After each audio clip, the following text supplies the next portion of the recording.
लोग भगवान हैं और जो ये कहते हैं कि BA MA या PhD की डिग्री ज़रूरी है, मैं नहीं मानता। हड़ पकड़ के धरती का सीना चीरने वाला किसान और उसके साथ कंधे से कंधा लगाकर खेती करने वाला मजदूर, छोटी छोटी दुकान पर बैठा दुकानदार और आड़ती, ये पढ़े लिखे लोगों से भी ज़्यादा बुद्धिमान हैं और इन्हें मालूम है कि इलाके की प्रगति कौन करवा सकता है और इलाके की प्रगति में रोड़ा कौन है। वो दुष्यंत चौटाला हो जिनको हमने सत्ता पकड़ाई पिछली बार, उनसे पहले ओम प्रकाश चौटाला की पार्टी हो या भारतीय जनता पार्टी हो, इन सब का हिसाब इलाका और प्रदेश की जनता करेगी, ऐसा हमें विश्वास है। अलग जगाना हमारा काम है, जागना लोगों का काम है। आप गांव के किसी भी व्यक्ति से पूछ लीजिए, ना पत्रकार की ज़रूरत ना राजनेता की ज़रूरत। ये अपने आप पहचान भी करते हैं और पहचान कर उनको सबक भी सिखाते हैं। धन्यवाद। मेरी जन्मभूमि भी है, कर्म भूमि भी है। चौधरी शमशेर सिंह सुरजेवाला ने अपनी राजनीति की शुरुआत चेयरमैन ब्लॉक समिति कलायत से की और आज तक इस इलाके के संस्कृति और संस्कार मेरी रगों में दौड़ते हैं। कलायत का इलाका हरियाणा में राजनीतिक दृष्टि से सबसे बुद्धिमान, सबल और ताकतवर इलाका है। कैथल जिले की, जींद जिले की तो कलायत रीढ़ की हड्डी है। सबसे पहले तो मैं मुबारकबाद दूंगा मेरे भाई किसान कांग्रेस के प्रदेश अध्यक्ष धर्मवीर कोड़े खां जी को आज के इस कामयाब हाथ से हाथ जोड़ो किसान मजदूर सम्मेलन के लिए।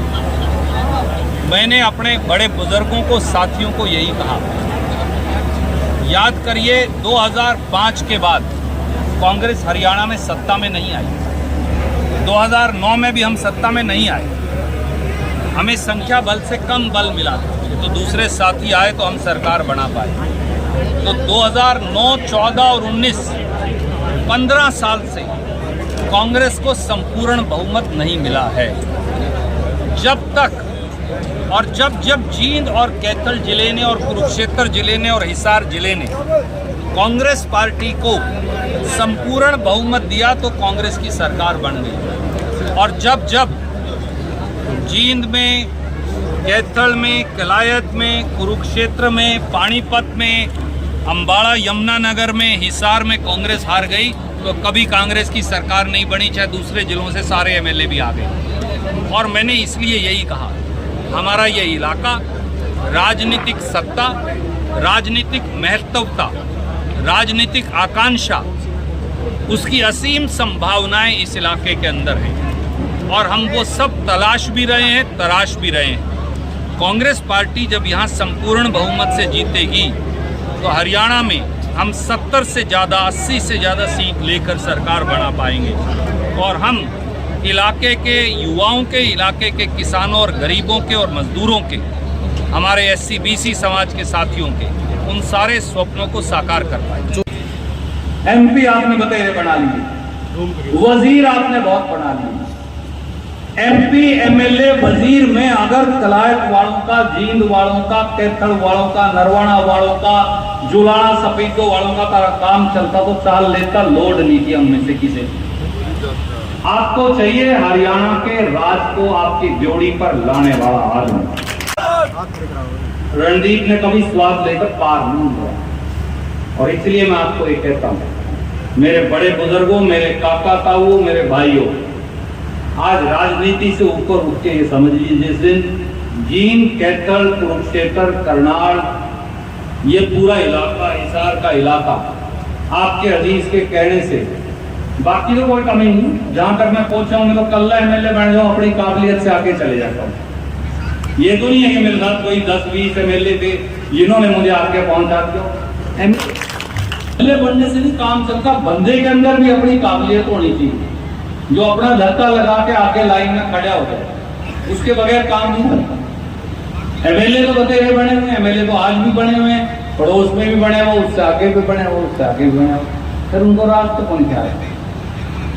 तो इसलिए कुछ लोग हैं जो जयचंद की तरह अपने इलाके की पगड़ी दूसरी जगह रख के आना चाहते हैं। हम पद से ज्यादा अपने इलाके की तस्वीर बदलना चाहते हैं। और मैं आपको इसलिए एक बात कहता हूं, जिस दिन अपने ये दोनों, तीनों, चारों, पांचों जिले कांग्रेस पार्टी के एमएलए रणदीप के कहने से बनाने लग जाएंगे, उस दिन इस इलाके की ड्योढ़ी के ऊपर आपके दरवाजे पे हरियाणा का राज में यही अपनी चाली के अंदर कुरार की यहाँ लाके खड़ा कर मडार की चौपाड़ के ऊपर से हरियाणा का राज चलाकर उठाएंगे। संघर्ष करने लग रहा हूं 2023 हो गई, 25 साल की उम्र में काम शुरू किया था, 56 साल का हो गया, आधी जिंदगी लगा के तब यहाँ तक पहुंच पाया। मैं आपको एक बात कह सकता हूँ, अगर आपको राज रणदीप भी लाके नहीं दे सकता और कोई राज लेके नहीं आएगा। और बगैर राज माफ करना तारा काम नहीं चल रहा। एमएलए तो आपने बहुत बना, तो आपने दूसरे हल्कों तक भी भेज दिए, एमपी आपने बतेरे बना लिए, वजीर आपने बहुत बना लिए। एमपी, एमएलए, वजीर में अगर कलायत वालों का, जींद वालों का, कैथल वालों का, नरवाना वालों का, जुलाना सपीको वालों का तारा काम चलता तो चाल लेता, लोड नहीं किया उनमें से किसी। आपको चाहिए हरियाणा के राज को आपकी ड्योढ़ी पर लाने वाला आदमी। व्यक्तिगत स्वार्थ भी हो सकता आदमी का, कोई बात नहीं, हर आदमी आगे बढ़ना चाहता है, परंतु मैं आपको एक बात कह रहा हूं, ये पगड़ी आपके सिर पे रहनी चाहिए। जो दूसरों के सिर पे आपकी पगड़ी रखना चाहता है वो आपको राज नहीं लेकर आएगा, वो तो पूरा स्वाद लेगा, पार जाएगा।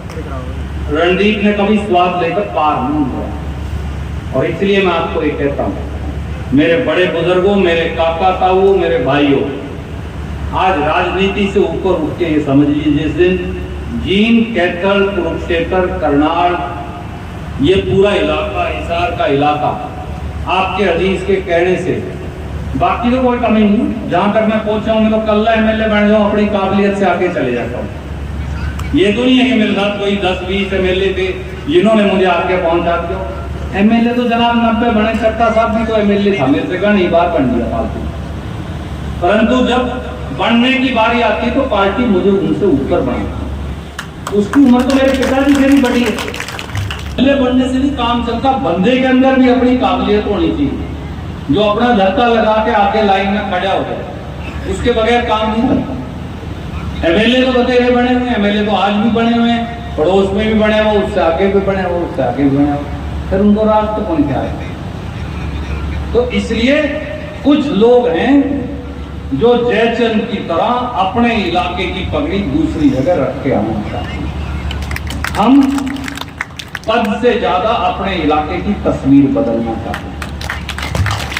और मैं आपको इसलिए एक बात कहता हूं, जिस दिन अपने ये दोनों, तीनों, चारों, पांचों जिले कांग्रेस पार्टी के एमएलए रणदीप के कहने से बनाने लग जाएंगे, उस दिन इस इलाके की ड्योढ़ी के ऊपर आपके दरवाजे पे हरियाणा का राज में यही अपनी चाली के अंदर कुरार की यहाँ लाके खड़ा कर